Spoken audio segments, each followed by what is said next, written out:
gente espera um bebê, uma das coisas que as famílias mais curtem é preparar o espaço do novo integrante. Planejar, decorar o quarto do filho ou da filha é um ritual cheio de amor e de expectativas, né? Mas muitas coisas devem ser levadas em consideração para que seja um espaço não apenas bonito, mas que seja prático e confortável. E para isso, nada melhor do que ter a ajuda de um profissional. A gente do Imóvel Class TV foi buscar, numa das arquitetas mais atuantes e experientes aqui de Porto Alegre, dicas de decoração para quartos de criança.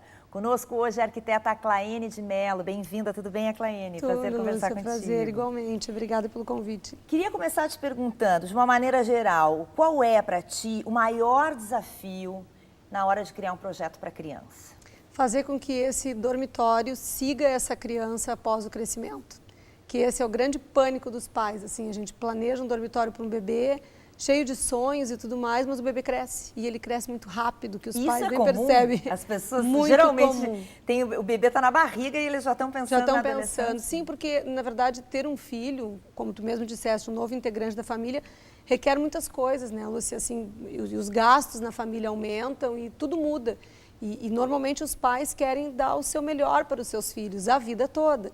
Então a preocupação deles, tá, e aí eu vou fazer um dormitório super infantil, cheio de acessórios e coisas de bebê, mas com 2 anos ele já não está mais no berço, com 3 anos ele já está querendo sair, com 4 ele já tem amiguinhos e com 5 já está no colégio, porque os pais eu acho que têm essa consciência, que não é só a barriga que vem rapidinho, que tudo vem rápido. Bom, a Aclaene trouxe várias imagens de projetos que ela fez para a gente mostrar na prática como é que funciona isso, porque são etapas tão diferentes, Aclaene. Vamos começar pela etapa da primeira infância, um bebê, que são vários momentos do dia, mamar, trocar, dar banho. Sim. E aí, o que se pensa num projeto? A primeira coisa que a gente coloca, principalmente, é o trocador, né? Aquele trocador, assim, que é para botar o bebê, para o bebê poder trocar fralda, para poder cuidar, botar roupinha, e daqui a pouco examinar se está tudo legal com ele. Então, a primeira preocupação que a gente tem é essa, o berço, o trocador, e logo depois disso a preocupação é a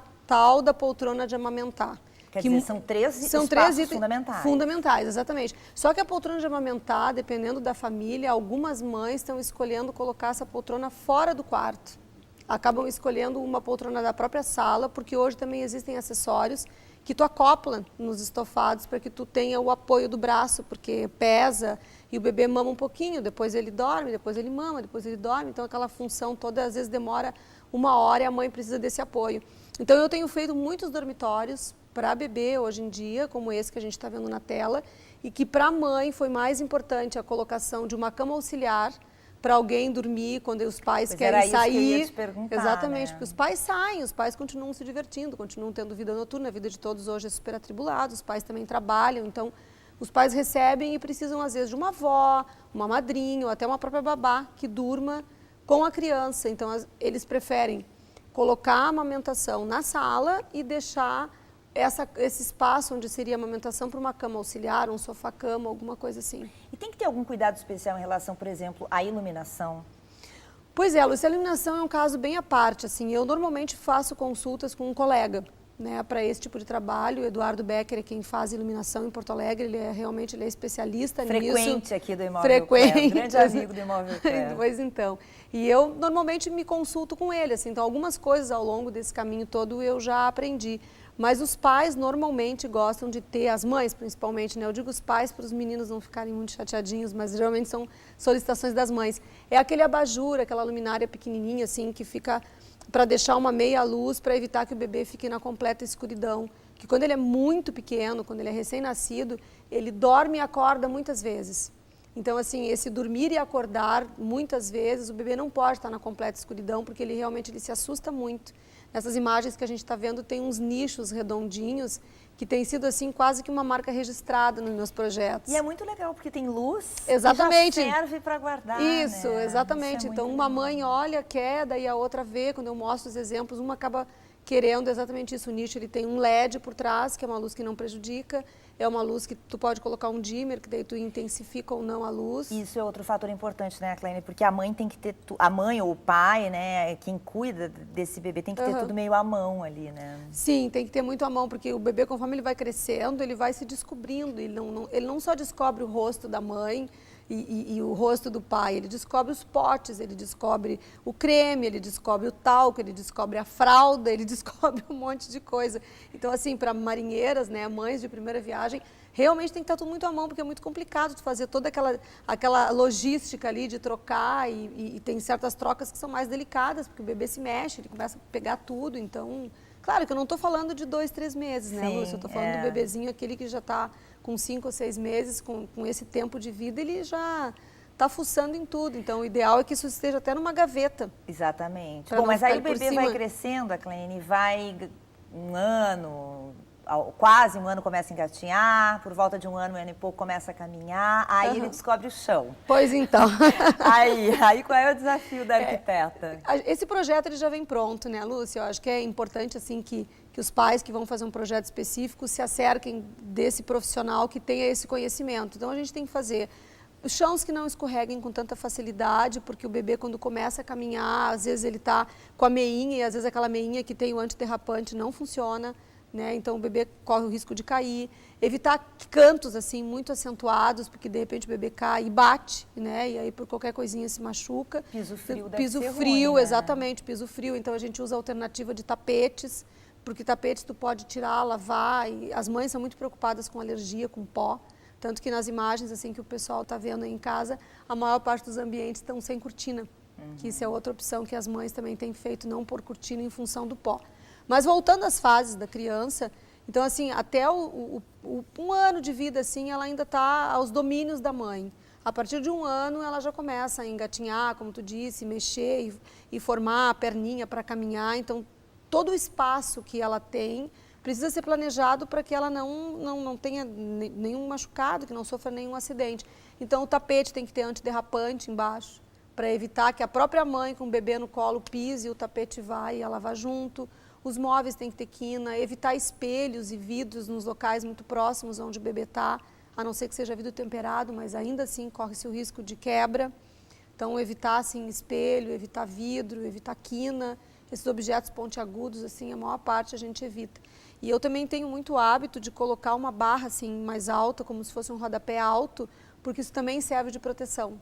Isso é um MDF que, se a criança bater, ele é menos prejudicial do que dar com a cabeça na parede, por exemplo, na alvenaria. Bom, aí o tempo passa voando e a criança já virou um adolescente, um pré-adolescente. A gente vai falar disso daqui a pouquinho. A gente conversa hoje com a arquiteta Claine de Mello. A gente vai para um rápido intervalo e daqui a pouco o Imóvel Class TV volta falando, então, dos quartos para adolescentes com a Claine de Mello. Continue com a gente.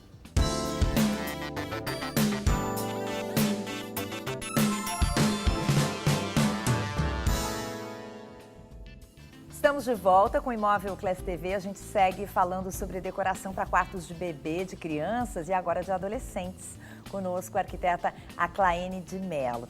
Já falamos então da primeira infância, bebê, depois cresce um pouquinho. E aí, chega na pré-adolescência e os pais querem aproveitar o projeto que fizeram lá atrás, Claine. Sabe, Lúcia, que eu vou te dizer que ao longo desses 25 anos de carreira, eu me especializei em fazer dormitórios que crescem junto. Eu trouxe imagens assim de um dormitório laranja, um outro que tem listras assim coloridas, que dá para perceber bem isso. Então, quando a gente faz lá no começo, naquele primeiro dormitório que a gente foi contratado para fazer para o bebê, todos esses espaços já são planejados, porque é uma questão de troca-troca. Então, assim, existe aquela cama que foi planejada para o visitante, para o acompanhante do bebê, no lugar daquela poltrona que a gente falou. Essa cama vai ser a cama da criança quando ela cresce, porque com 4 anos ela já não quer mais dormir no berço. Então ela já passa para uma outra cama maior que vai acompanhá-la até o início da vida adulta, porque depois, 15 anos depois, os móveis realmente é melhor fazer novos, melhor né? trocar, né? Melhor trocar, exatamente. Então, assim, tem... E aonde está o berço, por exemplo, né? A cama está lá. Onde está o berço, a gente coloca uma escrivaninha de desenho, lugar para a criança brincar, o lugar de brinquedos, nichos para que possam ser guardados brinquedos. Então, os pais removem o berço e colocam ali o local de brinquedo. Quanto mais essa criança cresce, lá pelos 10 anos, 12 anos, ela já precisa de uma escrivaninha com cara de adulto. Tira os brinquedos e coloca uma escrivaninha mais alta. E muitas vezes, como apareceu na imagem do dormitório laranja, a gente não precisa nem remover a estrutura, coloca um vidro mais alto, com espaçador, e ele já assume o espaço de uma escrivaninha. Então, esse dormitório ele pode ser revisto, readaptado durante todos esses momentos, até o início da vida adulta, que daí daqui a pouco já se muda, já nem está mais morando com os pais. E às vezes com pouca alteração de móveis, mas algumas alterações de iluminação e até de decoração, né? Sim, de cores. De cores, cores. Era isso que eu Então, ia te perguntar. quando começa a infância ali, a menina, geralmente as mães fazem ou lilás ou rosinha. Pois é, mas isso não é um clichê, Claine? Não. Eu vi um laranja, achei tão bonito aquele laranja. É lindo, mas eu vou te dizer que a maioria não opta por isso. As mães dos rosa meninos... Rosa para menina. Rosa e lilás, é o que a maioria das mulheres querem quando elas são um bebezinho, assim. Quando ela está grávida, elas já estão com aquele sonho, assim, encantado. O verde água é uma cor que eu uso muito pouco, porque as mães acham muito enjoativo. Elas não gostam muito. E as mães dos meninos raramente escolhem o azul. As mães dos meninos querem azul marinho, querem laranja, querem até vermelho, cores assim mais fortes e não exatamente o azul, porque aqui no sul a gente tem aquela coisa, né, do Grenal. Até nisso influencia, sim, exatamente. E a questão de organização? A gente falou lá no quarto do bebê, dos espaços para as mães terem e os pais terem os objetos à mão e fralda, enfim. Isso vai mudando, né, depois, né? Os meninos lá por 4, 5 anos querem guardar os carrinhos e tal. E quando chega na adolescência? Olha, quando chega na adolescência, a gente só aproveita mesmo o guarda-roupa, porque eles... Quando chega na adolescência é uma bagunça, hein? É porque quando chega na adolescência, os meninos, principalmente, eles precisam necessariamente se desfazer da infância. É uma coisa do menino, assim, eles não querem a referência da infância. Eles querem colocar bola, querem colocar acessórios de basquete, querem colocar coisa toda relacionada ao esporte. E, normalmente, os pais voltam para fazer um novo quarto, quando é menino. As meninas já não, as meninas querem guardar os ursinhos, querem guardar as bonecas, querem que seja tipo uma coleção. Então a gente tem que planejar espaços aéreos para que aquilo tudo de brinquedo, de ursinho, bonecas, passe a fazer parte de uma coleção. E na parte inferior, então, que tem as coisas de adolescente, iPad, computador e todos os acessórios. Os meninos não querem guardar os carrinhos. É muito difícil uma mãe conseguir guardar um carrinho de um menino dentro do quarto do menino. Geralmente ela tem que guardar escondido dele. A gente falou aqui do ideal, né, Claine, que é contratar profissional com uma verba boa, né, liberada. Os pais deixam todo mundo. Os pais deixam a gente fazer um projeto legal, deixam a gente ouvir o filho, olham só por cima o projeto, aprovam, tudo isso seria o sonho de consumo. O sonho de consumo. Mas quem está em casa nos assistindo nessa manhã de sábado, a Claine, não tem dinheiro para criar um projeto inteiro ou para fazer um novo projeto. Tem algumas dicas que tu daria que com pequenos detalhes, o pessoal lá de casa pode melhorar a decoração de um quarto de criança? Sim, inclusive eu tenho clientes que não querem fazer o dormitório de bebê. A gente sabe que estão grávidas e elas dizem, olha, Claine, tu vem aqui me dar uma consulta, porque eu quero só resolver algumas coisas rápidas, assim. E o rápido que eu sempre aconselho é papel de parede, que se compra pela internet, tem muitos papéis de parede muito bonitos, assim, e que não são papéis de parede, assim, top de linha, mas isso também vai durar pouco na vida da criança, entende? Claro. São 2, 3 anos só, aquele papel infantil, aquela costumeira faixinha da parede, tudo isso pode comprar pela internet. O tapete também, eu aconselho, no caso de meninas, um tapete de flor, no caso de meninos tem uns tapetes assim que tem um desenho de carrinho, que o menino já pode brincar, porque isso vai ser assim, ó, vai ser do nascimento até o ano número 3. No ano número 4, nada disso mais se usa, essas referências infantis. Então, comumente eu aconselho o tapete, o papel de parede e alguns objetos decorativos, assim, até adesivos de parede, tem carrinhos que a gente compra e cola na parede, bonequinhas. Às vezes até uma colcha bonita com umas almofadas, colcha bonita também, uma colcha bonita pode dar cor. Uma boa alternativa à colcha também, mas comumente eu aconselho isso, assim, aconselho a investir, porque a colcha também já é um objeto, já é um pouco mais caro, né? Até que os adesivos tu compra por 3, 4 reais, um adesivo de um carrinho. Quer dizer, com 50 reais tu faz a festa dentro do quarto, né? Porque são peças isoladas, assim, flores, borboletas, tem vários adesivos, assim, que pode ser usado na parede. E é uma ideia bem econômica. Maravilha, foi um prazer conversar contigo. Igualmente, Lúcia, obrigada. Aprendemos muita coisa hoje, obrigada, obrigada, tá?